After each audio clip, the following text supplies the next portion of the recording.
सूर्यकांता पाटील यांनी राष्ट्रवादी शरद पवार यांच्या पक्षामध्ये प्रवेश केलेला आहे। सूर्यकांता पाटील या पुन्हा एकदा स्वगृही परतलेले आहेत। शरद पवारांच्या राष्ट्रवादीमध्ये त्यांनी आता प्रवेश केलेला आहे। भाजपचा त्यांनी राजीनामा दिलेला आहे आणि निर्भीडपणे मत मांडणाऱ्या सूर्यकांता पाटील यांनी पवारांचं नेतृत्व स्वीकारलेलं आहे। अंगारकीचा मुहूर्त साधून त्या स्वगृही परतलेले आहेत असं जयंत पाटलांनी म्हटलेलं आहे। तर आपण हे दृश्य पाहतोय, सूर्यकांता पाटील या पुन्हा एकदा शरद पवार यांच्या राष्ट्रवादीमध्ये परतलेले आहेत।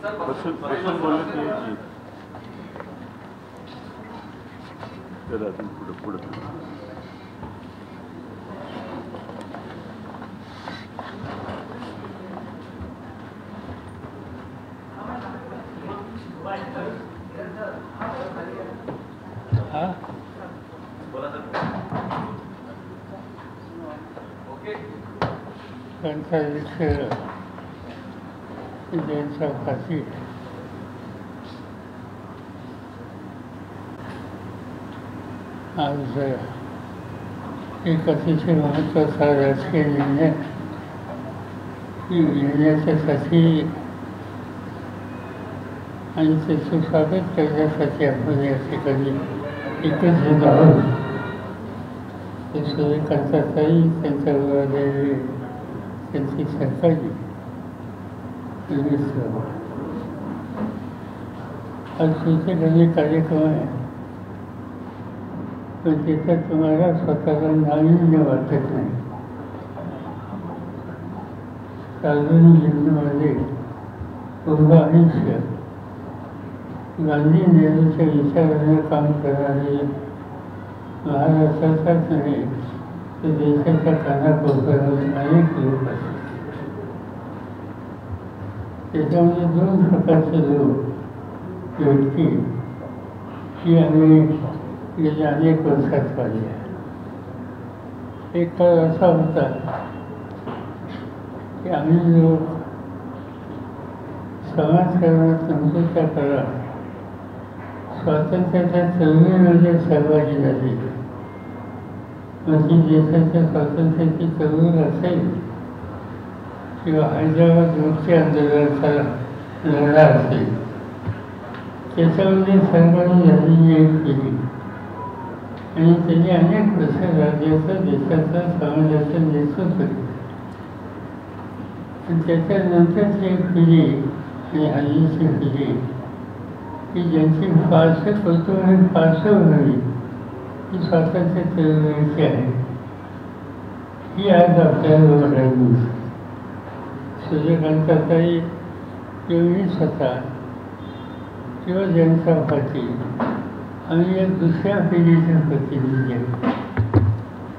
या सगळ्यांच्याच कुटुंबामध्ये गांधी नेहरूचा विचार किंवा स्वातंत्र्याच्या चळवळीचा विचार, त्याचा सहभाग हा करणारी एक पिढी होऊन गेली आणि त्याच्यानंतरची पिढी म्हणून आम्ही सगळेजण आज ठिकठिकाणी काम करतो। सूर्यकांताताई की यांचं घर त्यांच्याकडे हौतातून फक्त मिळाली अशा कुटुंबातून स्वातंत्र्याच्या चळवळीत आणि त्यांनी स्वतः सुद्धा नंतरच्या काळात गांधी नेहरूंचाच विचार केला।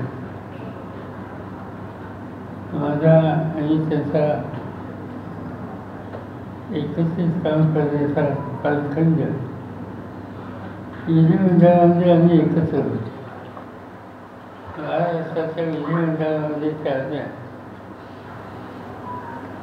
काही काळात महाराष्ट्राच्या विधानसभेमध्ये राहिले आणि नंतरच्या काळामध्ये देशाचं लोकसभेमध्ये अनेकदा त्यांनी महाराष्ट्रातून प्रतिनिधित्व केलं। लोकसभेमध्ये प्रतिनिधित्व करत असताना केंद्र सरकारमध्ये काम करण्याची त्यांना संधी मिळाली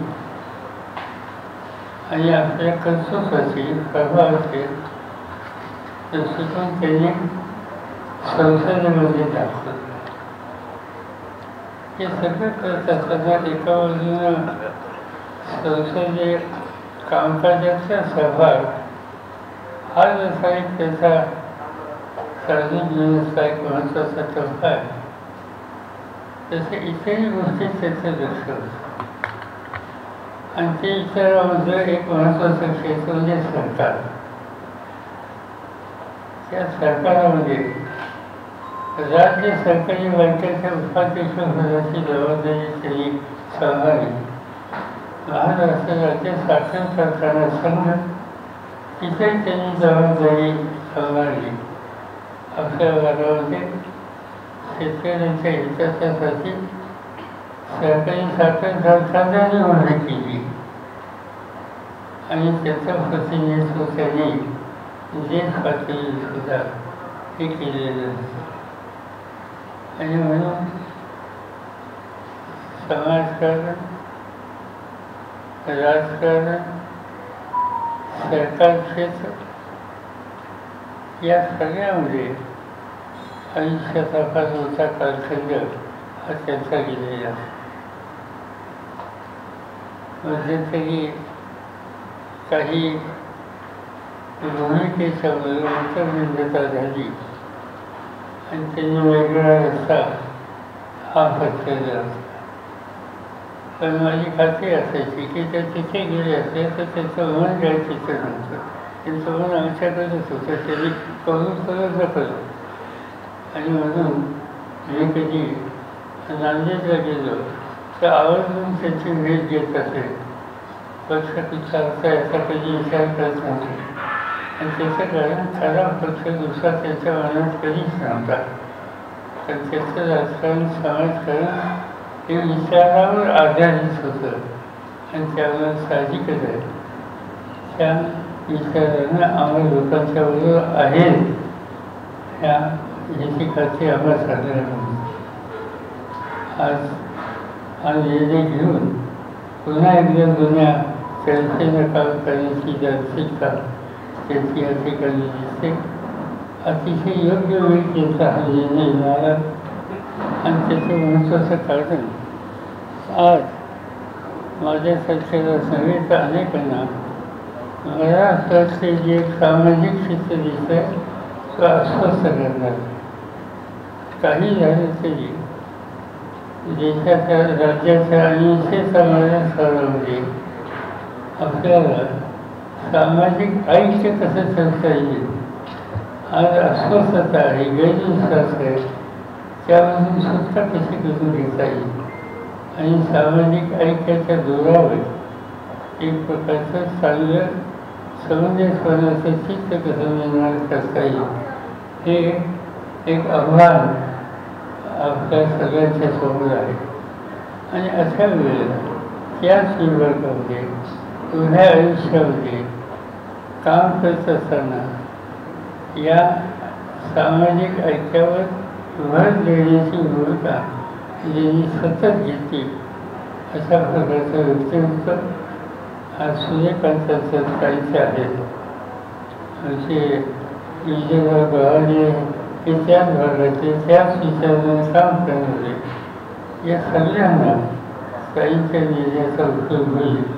आणि महाराष्ट्रात विशेषतः मराठवाड्यामध्ये आपल्या सगळ्यांच्या सामूहिक प्रयत्नांना जे चित्र आपल्याला बघायचं आहे त्याला त्याचा हातभार लागेल. आणि म्हणून त्याचा हा राजकीय निर्णय अतिशय योग्य वेळी आणि राज्याच्या हिताच्या कार्य करणार हा या ठिकाणी होतो. याचा मला मनापासून आनंद आहे. आता अधिक काही सांगण्याची आवश्यकता नाही. त्या संघटनेमध्ये प्रभावीपणे काम करतील. जी काय आव्हानं असतील त्याला सामोरं जाण्याची शक्ती त्याच्यात आहे. वेगप्रसंगी जर संघर्षाची वेळ आली तरी एका चौकशीत राहून ती संघर्षाची भूमिका प्रभावी करण्याची धमक ही त्याच्यामध्ये आहे. आणि त्याच्यामुळं साहजिकच त्याची उपयुक्तता राज्याच्या दृष्टीने, संघटनेच्या दृष्टीने ही अतिशय मोलाची आहे. आणि म्हणून त्यांचं स्वागत करतो आणि त्यांना दोन शब्द सांगायची विनंती.